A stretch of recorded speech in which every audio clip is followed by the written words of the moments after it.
श्री गोवर्धन नाथ की जय हो।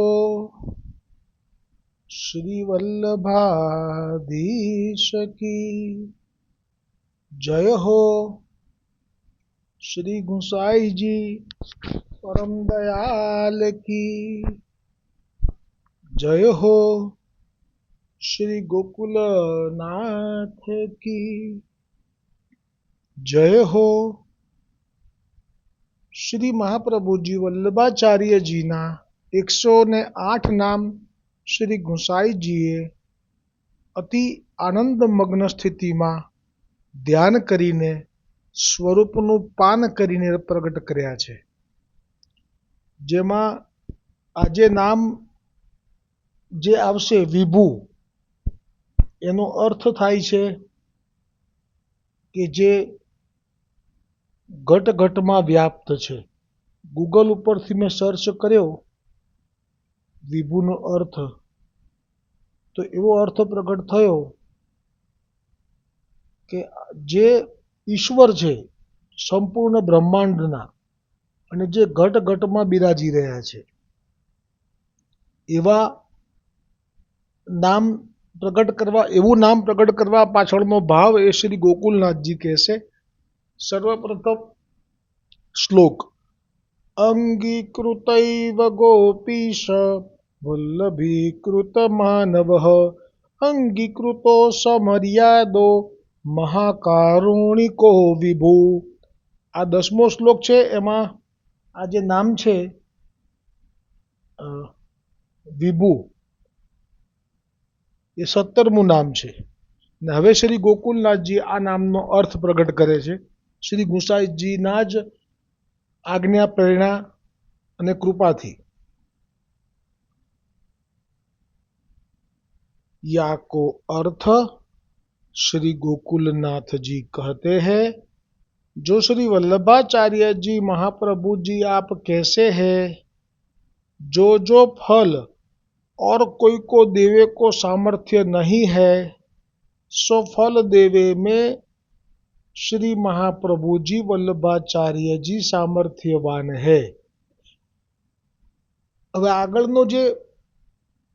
આગળની જે ટીકા હતી એમાં છેલ્લે જે કાયમ આવે છે નવું નામ જે પ્રગટ થાય એ પહેલા કે શા માટે આ નામ પ્રગટ કરવામાં આવી રહ્યું છે વિભુ નામ, તો એ નામ વિશે જે ગઈકાલે શ્રી ગોકુલનાથ જે વર્ણન કર્યું હતું એ વર્ણન અત્યારે કરવું જરૂરી છે. જેમાં ગઈકાલે આપણે જાણ્યું હતું કે 4 સંપ્રદાયો જે છે વૈષ્ણવાચાર્યના પુષ્ટિ માર્ગ સિવાયના, તો એ જે 4 સંપ્રદાયોમાં જ્યારે જીવને અંગીકાર કરવામાં આવે છે, તો ગઈકાલે આવેલું કે એ જે 4 મુક્તિ કહી છે શાસ્ત્રોમાં, એનાથી આગળ બીજું ફળ એ દાન કરી શકવા માટે સામર્થ્યવાન નથી. જે સામર્થ્ય શ્રી મહાપ્રભુજી વલ્લભાચાર્યજી પાસે જ છે, અન્યથા કોઈ પાસે નથી. આમાં કોઈ અતિશયોક્તિ નથી. અનેક પ્રમાણો છે. એમાં એક મુખ્ય પ્રમાણ પંઢરપુરનો જે પેલો ભક્ત હતો પુંડરીક, કે જે દૈવી હતો, અને તાપ થયો ત્યારે વિઠ્ઠલનાથે પણ આ જ વાત કરી કે આ જે દૈવી જીવતું જે લોકનો છું અને તને જે ફળ રસ જોઈએ છે, જે ફળદાન, એ સામર્થ્ય તો મહાપ્રભુજી વલ્લભાચાર્યજી પ્રગટ થશે અને એ કૃપા કરશે પછી તને મળશે. આ મોટામાં મોટું પ્રમાણ છે કે વિઠ્ઠલનાથ પંઢરીપુરના, જેમના એ પુંડરીક પાછો એવો ભક્ત છે કે જે જગ પ્રસિદ્ધ છે. જોવાની વાત એ છે, મર્યાદામાં એ હતો. વિઠ્ઠલનાથની પ્રગટ સેવાનો લાભ એને અત્યારે મળી રહ્યો છે હાલમાં પણ. આ બધી બહુ અટપટી વાત છે, પણ છતાંય એટલા માટે મહત્વની છે કે પંઢરીનાથનો એ ભક્ત થયો, અને જે પંઢરીનાથની સેવામાં અત્યારે છે એ પૂર્વે એ બહુ જ પાપાચારી હતો. મા બાપને એટલું કષ્ટ આપતો હતો કે મા બાપ થાકીને કીધું કે તું આ ઘરમાં શું કરવા રહે છે, તું ચાલ્યો જા, એટલે અમારા છાતી ઉપર પથરા જેવું વજન લાગે છે અત્યારે. અને ખરેખર ચાલ્યો, અને ચાલ્યો ત્યારે એક લીલા થઈ કે જેમાં ગંગા, યમુના આદિ નદીઓ સ્ત્રીનું રૂપ ધારણ કરી એક ઘરમાંથી બહાર નીકળી રહી હતી. અને ત્યારે એને કૃપા થઈ, જોવા મળ્યું કે આ તો કોણ છે? તો કે અમે નદીઓ છીએ. તો કે તમે અહીંયા કેમ આવ્યા? તો કે આ એના માતા પિતાની સેવા કરે છે અને તીર્થ સુધી આવી શકતો નથી, એટલે અમે તીર્થ જ અહીંયા આવી ગયા એમને પાપ ધોવા માટે અથવા એના મનોરથ માટે. એવું કંઈક છે, મૂળ પ્રસંગ બરાબર યાદ નથી, પણ આવું જ કંઈક છે. હવે તે જ જગ્યાએથી પાછો વળ્યો મહિમા જાણીને કે મા બાપની સેવાનો આવો મહિમા. મા બાપ ડરી ગયા કે તું ગયેલો હતો, શાંતિ થઈ હતી, ઘડીક વાર માટે કેમ પાછો આવ્યો? પણ કે ના, હું તો સેવા માટે આવ્યો. અને પછી સેવા એવી કરી કે સાક્ષાત વિઠ્ઠલનાથ પંઢરપુરમાં હતો, એ મહારાષ્ટ્રમાં. એટલે વિઠ્ઠલનાથ પોતે પ્રસન્ન થઈને એના ઘરના દરવાજે ઊભા રહ્યા. અને તે વખતે આ સેવામાં હતો ને સેવામાં એવો લીન હતો કે જોયું કે સાક્ષાત વિઠ્ઠલનાથ આવ્યા મારી પાસે, મારા આંગણે, જેમ સબરીના આંગણે રામ આવ્યા એવી રીતે. તો અને મા બાપની સેવા છોડીને, કારણ કે સેવા એવી હતી કે એ વખતે ઊભા થવાય એવું ન હતું. ધારો કે લેવડાવતો હશે ભોજન, કે પંખો નાખતો હશે સૂઈ રહ્યા હોય ત્યારે, બેમાંથી એક હશે, મને સ્મરણ નથી એનું. પણ એ સેવામાં વિક્ષેપ ના પડે એટલા માટે, અને ભગવાનને પણ આદર આપવો પડે, ભગવાન તો ભગવાન જ છે. એટલે એક ઈંટ પડી હતી એની પાસે, કે રાચ રસીલું તો હતું નહીં. એટલે એક ઈંટ પડી હતી ને, એ ઈંટને એણે ભગવાનના ચરણ તરફ જોરથી ધક્કો માર્યો. એટલે ઈંટ સરકતી સરકતી ભગવાનના ચરણથી સહેજ દૂર આવીને અટકી ગઈ. એટલે પછી ભગવાન કહે છે આ શું? તો કે છે કે વિઠોબા, એટલે કે અરે એ વખતે તો નામ જે હતું એ પંઢરીનાથ, આની પર આપ ઊભા રહો અથવા તો બેસો, આ આસન તરીકે માની લો, થોડી વાર માટે રાહ જુઓ, હું બસ આ સેવામાંથી ઊભો થઉં એટલે આવું. તો એ સેવાનો ભાવ જાણી વિઠોબા ખૂબ પ્રસન્ન થઈ ગયા. વિઠોબાએ એ ઈંટ કાયમ માટે સ્વીકારી લીધી, એટલે ઈંટ ઉપર જ ઊભા રહે છે. અને એ ત્યારથી એમનું નામ ઊભા રહે છે તો મને નથી ખબર, પણ ત્યારથી એમનું નામ આપે સામે ચાલીને ધર્યું, વિઠ્ઠલ. વિઠ્ઠલનો અર્થ થાય વીટ એટલે ઈંટ, ત્યારથી ધર્યું. બરોબર. હવે આ વાત થઈ અત્યાર સુધી મર્યાદા માર્ગીય ભક્તની. પણ હવે જાણ્યું કે એ તો તાપ થયો કે હું તો યુગલ સ્વરૂપના ગોલોકધામનો જ પડેલો જીવ છું.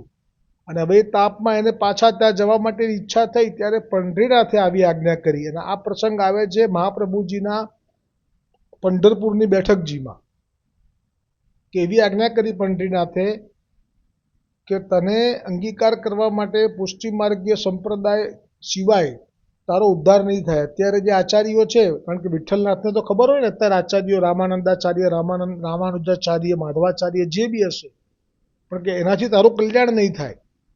તારું કલ્યાણ મહાપ્રભુજી જ કરી શકશે. અને પછી મહાપ્રભુજી જ્યારે આવ્યા તો ચંદ્રભાગાથી પેલે પાર સુધી આવી પહોંચ્યા છે. અને આપ તો પ્રભુ છો વિઠ્ઠલનાથ, એટલે ખબર પડી ગઈ. એટલે આ ભક્તને લઈને સામે ચાલીને પધાર્યા ત્યાં. તો મહાપ્રભુજીએ કીધું કેમ શ્રમ લીધો આટલો બધો, અહીંયા અમે આવીએ જ છીએ ત્યાં. તો કે ના, આપે અમને સેવક કરવાનો છે અને કરો. અને પછી એમને એકાંતમાં લઈ ગયા સેજ અંદર, અને પછી એમને બ્રહ્મસંબંધ કરાવ્યો. આ દેહાનુભાન ભૂલ્યો અને મૂર્છિત થયો, અને શ્રી વલ્લભે જળ છાંટ્યું. અને જ્યારે ભાનમાં આવ્યો ત્યારે કહ્યું કે મને તો ત્યાં સુખ હતું, તો અહીંયા હવે મને નહીં ગમે. તો વલ્લભ કે અમારી આજ્ઞા છે, તું અમારો સેવક થયો છું હવે, તો તારું જ્યાં સુધી આ વિઠ્ઠલનાથની સેવામાં ભાગ્યમાં લખાયેલું છે એ સેવા પૂરી થશે એ પછી જ તું અમારા ગોલોકમાં આવી શકીશ. આ લીલા એવી અદ્ભુત અગોચર છે કે આનાથી જ સમજાઈ જાય કે જે અન્ય માર્ગીઓમાં ગઈ વખતે જે આવ્યું હતું ગઈકાલે, કે જે શા માટે વિભુ નામ પ્રગટ કરી રહ્યા છે હવે શ્રી ગુંસાઈજી, તો કહ્યું કે જે બીજા વૈષ્ણવાચાર્યો છે એ જે મર્યાદા માર્ગીય ભગવાન નારાયણની ચરણોની ભક્તિ આપવા માટે જે શરણે લીધા પછી સાધનો કરવાનું કહે છે, એમાં પણ ઘણું બધું શ્રમ સાધ્ય સાધન હોય છે. સીધે સીધું હોતું નથી, એ બહુ કઠણ હોય છે. અને એટલા માટે જ્યારે મહાપ્રભુજીએ તો આપે ગઈકાલ આવ્યું એ શબ્દ ફરી વાંચું છું, શ્રી ગોકુલનાથજીએ પ્રગટ કરેલું, એટલે આપણને સમજાશે કે વિભુ નામ એનો મહિમા કેમ બધા કરતાં વધારે છે. તો કીધું કે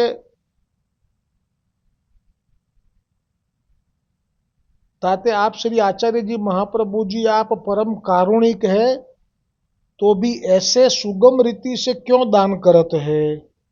આ જે વાત છે કે 4 સંપ્રદાયના 4 આચાર્યોના શિષ્યો જે દાન કરે છે ચરણોની ભક્તિ, વિષ્ણુનો જે 4 મુક્તિ જે છે એ આપે છે, એમાં પણ સુગમ રીતિ નથી, એમાં પણ બહુ જ બધા નિયમો પાળવા પડે છે, ત્યારે કરીને એ કઠિનતાથી પામે છે. જ્યારે આ તો બિલકુલ સહજતાથી પાર કરે છે આ ભવપારને અને ગોલોકની પ્રાપ્તિ કરે છે. એટલે આ નામ વિભુ. અને હવે વિભુનો અર્થ કહેતા કહે છે कि श्री महाप्रभु जी वल्लभाचार्य जी आप कैसे हैं, जो फल और कोई देवे को सामर्थ्य नहीं है, सो फल देवे में श्री महाप्रभु जी वल्लभाचार्य जी सामर्थ्यवान है। और जो चारों संप्रदाय के आचार्य भय है, ते तो सब मर्यादा भक्ति मार्ग के साधन फल को विचार करत है, ताते वाही फल को दान हु करत है, और पुष्टि मार्ग के फल देवे को साधन विचार हु नाही करत है। तो पुष्टि मार्ग के फल देवे को सामर्थ्य तो कहाते होई, और श्री महाप्रभु जी वल्लभाचार्य जी में तो सबते अधिक सामर्थ्य है। याही ते श्री महाप्रभु जी वल्लभाचार्य जी को नाम विभु है। अब कहत है, जो पुष्टि भक्ति मार्ग को फल तो वेद हूँ को परम दुर्लभ है, ताको दान श्री महाप्रभु जी वल्लभाचार्य जी क्यों करत है। तहाँ नाम श्री गोसाई जी प्रकट करत है, अदेय दान दक्ष महोदार चरित्रवान। आ नाम उपરની ટીકા હવે આગળ આવતીકાલે આવશે. તો આ નામમાં મહિમામાં જે આવ્યું કે આ શબ્દ જે વાપર્યો શ્રી ગોકુલનાથજીએ કે પુષ્ટિ ભક્તિ માર્ગ કો ફલ તો વેદ હુ કો પરમ દુર્લભ હે, એટલે કે વેદ માટે પણ દુર્લભ છે, વેદ બી ના કરી શકે આમાં કશું એવું દાન. એવું કેમ કહ્યું ગોકુલનાથજી? તો એક લીટીમાં કહું ચિત્ત સ્વામીજીના પદમાં કે શ્રી વિઠ્ઠલનાથ ચંદ ઉગ્યો જગ મેં, જગત ચાંદની છાઈ રહી. અને છેલ્લી ટૂંક ચિત્ત સ્વામી ગિરિધરણ શ્રી વિઠ્ઠલ અબ જો ભઈ સો કબ ન ભઈ. એટલે આ વેદથી પણ પરમ દુર્લભ એટલા માટે કે આ 4 સંપ્રદાયો જ્યારે શિષ્ય કરે છે જીવને, ત્યારે એમને નામનું અને પૂજાનું વિધાન બતાવે છે અને ચરણોની ભક્તિ સુધીનું ફલ આપી દે છે. પણ એમના શ્રી અંગને સ્પર્શ કરવાનો કે એમની સાથે વિહાર કરવાનો કે એમની સાથે ખેલવાનો કે એમની સાથે રાસ કરવાનો અધિકાર ત્યાં નથી. જેમ મેં હમણાં જ કહ્યું હતું કે અત્યારે ફાગના દિવસો ચાલી રહ્યા છે, તો વૈકુંઠમાં કોઈ લક્ષ્મીની દાસી જે છે એને એમ થાય કે હું ભગવાન વિષ્ણુના ગાલ ઉપર જઈને ગુલાલ લગાડી આવું, તો એ લક્ષ્મીજી એમ થવા દે ખરા? તો શું થાય? એને શ્રાપ પડે અને ભૂતલ પર પડી જાય, પછી જન્મો નીકળી જાય. તો વૈકુંઠમાં ચરણો સુધીની ભક્તિનું દાન છે અને એટલા માટે વેદથી પણ આ દુર્લભ એવું પુષ્ટિ ફલનું દાન એ મહાપ્રભુજી ખૂબ જ સરળતાથી કરી દે છે. અને હવે જે આ પ્રશ્ન થયો કોઈને કે મહાપ્રભુજી વલ્લભાચાર્યજી તેનું દાન શા માટે કરતા હતા, કેમ આ દાન કરતા હતા? તો એ આવશે ફલનું મુખ્ય કારણ કે જે ગોલોકમાં ઠાકોરજીએ પોતાના લીલાના વિહારના ભૂલી ગયેલા જીવોને જોયા અને એમને યાદ કર્યા, અને એટલે જ મહાપ્રભુજીને પ્રગટ કર્યા મુખારવિંદમાંથી અને આજ્ઞા કરી કે મારા જીવો મારે પાછા જોઈએ, ચાહે ગમે તેવા કર્મો કરીને બેઠા હોય. શ્રી વલ્લભાધીશ કી જય હો, શ્રી ગુસાઈજી પરમ દયાલ કી જય હો, શ્રી ગોકુલનાથ કી જય હો.